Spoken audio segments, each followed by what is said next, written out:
Welcome to this explainer, where we are breaking down Dr. Sam Waterling's truly fascinating insights on healing diastasis recti, completely scalpel-free. Look, if you have ever looked down at a stubborn belly gap and just assumed your only stop was the operating room, I want you to take a deep breath. You are in exactly the right place. Today, we're going to look at the real science of your abdominal wall and how working with your body's natural biology can completely change your recovery trajectory. Here is a quick look at what we're covering today. We'll hit the misunderstood belly gap, track down the connective tissue culprit, go over some dangerous mistakes you absolutely need to avoid, and wrap up with the true healing protocol. Let's get right into it. Section 1. The misunderstood belly gap. Breaking the stereotypes. It is time to clear the slate on who actually deals with this condition. So, what are we actually talking about here?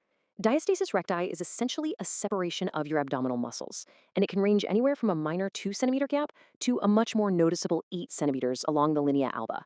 Think of the linea alba as this vital band of connective tissue running right down the center of your stomach, practically holding your left and right ab muscles together. When that tissue stretches out and just fails to pull things back together, that resulting gap is diastasis recti. Getting a handle on this specific anatomy is absolutely crucial for figuring out how to fix it. Now, you might be thinking, isn't this just a pregnancy thing? Well, no way. That is a total myth. Sure, a small gap right after childbirth is totally normal, but this condition crosses all boundaries. Women who have never been pregnant get it, men get it, literally, even children get it. Once you realize how wide of a net this casts, it becomes pretty clear that while pregnancy is a massive trigger, it is definitely not the sole root cause. Moving right along to section 2, the connective tissue culprit, finding the root cause.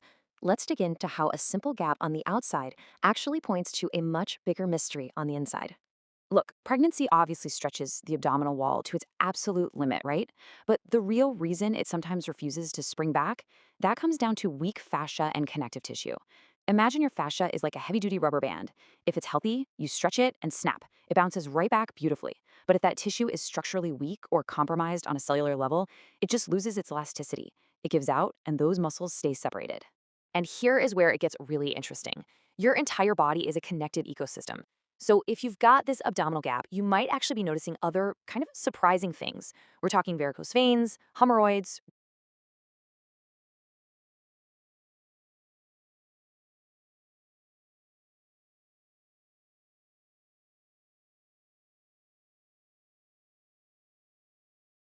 really severe stretch marks, or even unusually loose joints. Dr. Waterling points out that these aren't just random isolated annoyances. Nope, they are glaring red flags. They're all pointing to the exact same issue. Your body's entire connective tissue network is structurally weak. Okay, section 3, dangerous mistakes to avoid, core crunches and scalpels. This is a big one, because sadly, the standard advice people get to quickly fix this usually makes things way, way worse. When someone is staring down a stubborn belly gap, it's so common to ask that terrifying question: is surgery my only option? You look in the mirror, feel totally defeated by the gap, and a lot of times, the medical industry just hands over a surgery brochure like it's the very first line of defense.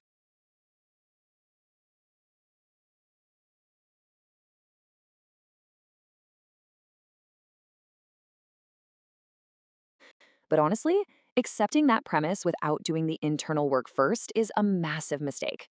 Dr. Waterling warns us heavily against jumping into the operating room prematurely. Why? Because these procedures are a really big deal.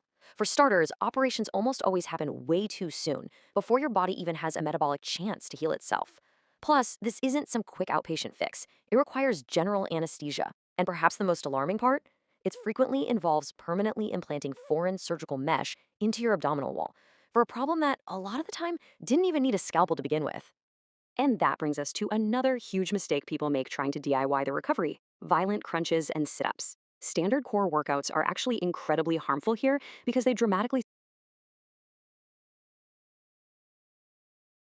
spike the pressure inside your abdomen. That outward pressure pushes directly against your already weakened linea alba, literally forcing the gap even wider. Please do not do this. The biological alternative is the draw-in exercise. It's a gentle, steady movement that actually builds foundational strength and supports your tissue instead of tearing it apart.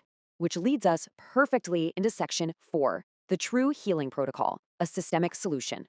Let's pivot completely away from the dangerous gym routines and rushed surgeries and look at the actual science-backed remedies to close the gap from the inside out.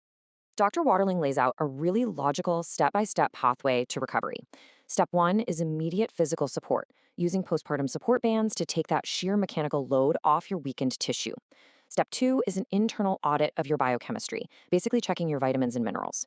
And finally, step three is the physical rehab phase, where you actually master that draw in exercise we just talked about.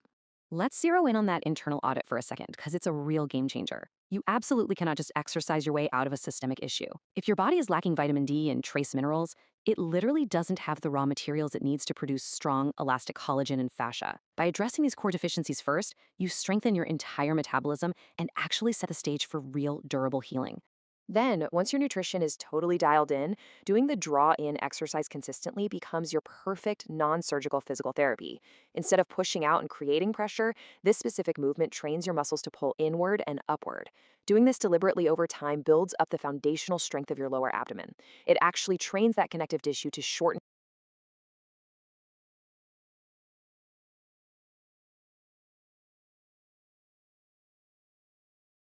and tighten, naturally narrowing the gap, no surgical mesh required. Dr. Waterling sums this up perfectly. He notes that diastasis isn't just something that looks wrong, it's practically a check engine light for your overall metabolic health.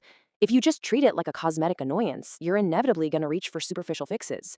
But if you see it for what it truly is, a brilliant warning signal from your body that your tissue and metabolism need fundamental support, you can actually cure the root cause. So, as we